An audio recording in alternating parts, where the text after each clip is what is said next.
بسم اللہ الرحمن الرحیم۔ ادائیگی زکوٰۃ کی اہمیت اور نظر انداز کرنے والوں کے لیے عذاب۔ حضرت ابو ہریرہ رضی اللہ تعالی عنہ سے روایت ہے کہ جب رسول اللہ صلی اللہ علیہ وآلہ وسلم کی وفات ہو گئی، آپ کے بعد ابو بکر رضی اللہ تعالی عنہ خلیفہ بنائے گئے اور عربوں میں سے جن کو کافر ہونا تھا کافر ہو گئے، تو عمر بن خطاب رضی اللہ تعالی عنہ نے ابو بکر رضی اللہ تعالی عنہ سے کہا، آپ لوگوں سے کیوں کر لڑیں گے جبکہ رسول اللہ صلی اللہ علیہ وآلہ وسلم نے فرمایا ہے، مجھے حکم دیا گیا ہے کہ میں لوگوں سے جنگ کروں یہاں تک کہ وہ لا الہ الا اللہ کہیں، لہٰذا جس نے لا الہ الا اللہ کہا اس نے مجھ سے اپنا مال اور اپنی جان محفوظ کر لی سوائے حق اسلام کے، اور اس کا حساب اللہ تعالیٰ پر ہے۔ حضرت ابو بکر رضی اللہ تعالیٰ عنہ نے کہا، اللہ کی قسم میں ہر اس شخص سے جنگ کروں گا جو نماز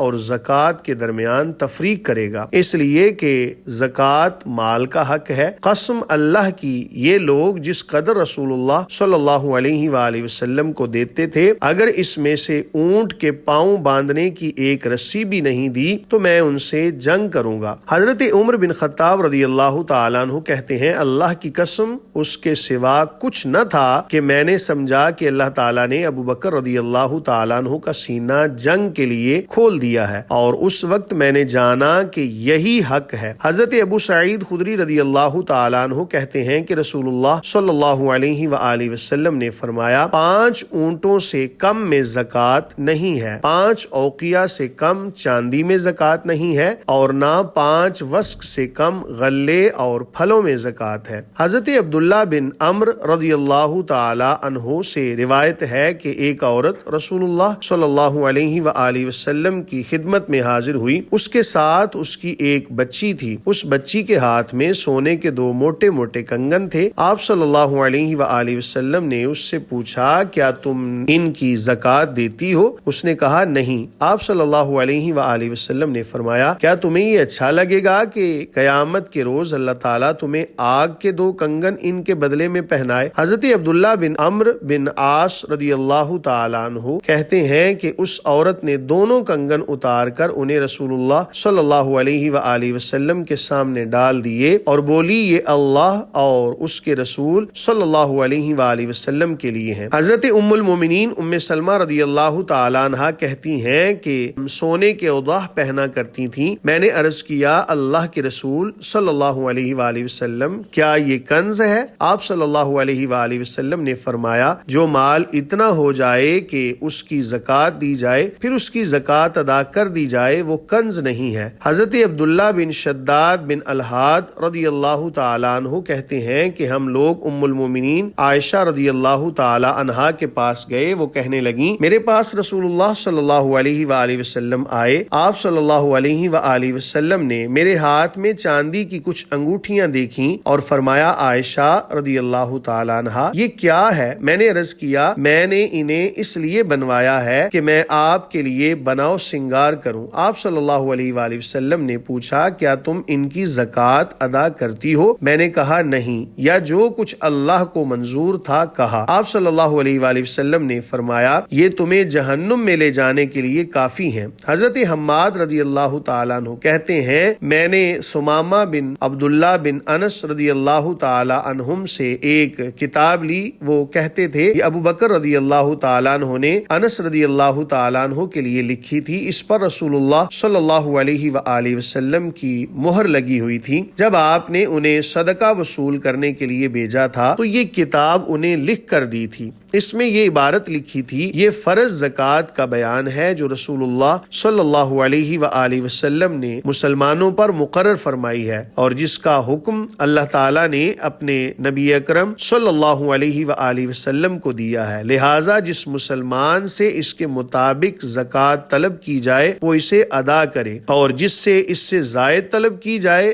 وہ نہ دے۔ 25 سے کم اونٹوں میں ہر 5 اونٹ پر ایک بکری ہے، جب 25 اونٹ پورے ہو جائیں تو 35 تک میں ایک بنت مخاض ہے، اگر بنت مخاض نہ ہو تو ابن لبون دے دے، اور جب 36 اونٹ ہو جائیں تو 45 تک میں ایک بنت لبون ہے، جب 46 اونٹ پورے ہو جائیں تو 60 تک میں ایک حقہ واجب ہے۔ اور جب 61 اونٹ ہو جائیں تو 75 تک میں ایک جزا واجب ہوگی، جب 76 اونٹ ہو جائیں تو 90 تک میں 2 بنت لبون دینا ہوں گی، جب 91 ہو جائیں تو 120 تک 2 حقہ، اور جب 120 سے زائد ہوں تو ہر 40 میں 1 بنت لبون اور ہر 50 میں 1 حقہ دینا ہوگا۔ اگر وہ اونٹ جو زکوٰۃ میں ادا کرنے کے لیے مطلوب ہے نہ ہو، مثلا کسی کے پاس اتنے اونٹ ہوں کہ اسے جزا دینا ہو لیکن اس کے پاس جزا نہ ہو بلکہ حقہ ہو تو حقہ ہی لے لی جائے گی، اور ساتھ ساتھ 2 بکریاں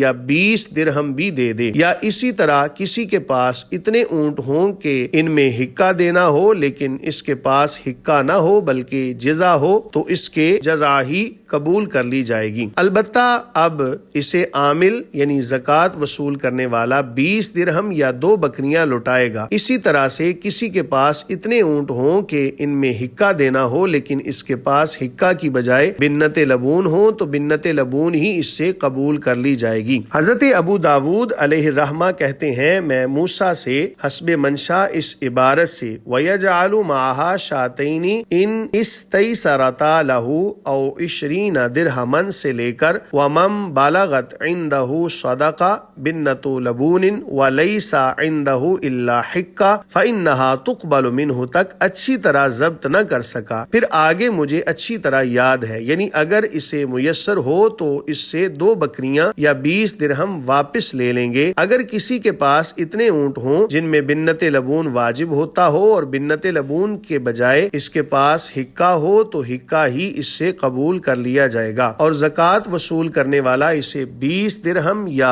2 بکریاں واپس کرے گا۔ جس کے پاس اتنے اونٹ ہوں جن میں بنت لبون واجب ہوتی ہو اور اس کے پاس بنت مخاض کے علاوہ کچھ نہ ہو تو اس سے بنت مخاض لے لی جائے گی، اور اس کے ساتھ ساتھ 2 بکریاں یا 20 درہم اور لیے جائیں گے۔ جس کے اوپر بنت مخاض واجب ہوتا ہو اور بنت مخاض کے بجائے اس کے پاس ابن لبون مذکر ہو تو وہی اس سے قبول کر لیا جائے گا، اور اس کے ساتھ کوئی چیز واپس نہیں کرنی پڑے گی۔ اگر کسی کے پاس صرف 4 ہی اونٹ ہوں تو ان میں کچھ بھی نہیں ہے سوائے اس کے کہ ان کا مالک اپنی خوشی سے کچھ دے دے۔ اگر 40 بکریاں چرنے والی ہوں ان میں 120 تک 1 بکری دینی ہوگی، جب 121 ہو جائیں تو 200 تک 2 بکریاں دینی ہوں گی، جب 200 سے زیادہ ہو جائیں تو 300 تک 3 بکریاں دینی ہوں گی، جب 300 سے زیادہ ہوں تو پھر ہر سینکڑے پر 1 بکری دینی ہوگی۔ زکوٰۃ میں بوڑھی عیبدار بکری اور نر بکرا نہیں لیا جائے گا سوائے اس کے کہ مصلحتاً زکوٰۃ وصول کرنے والے کو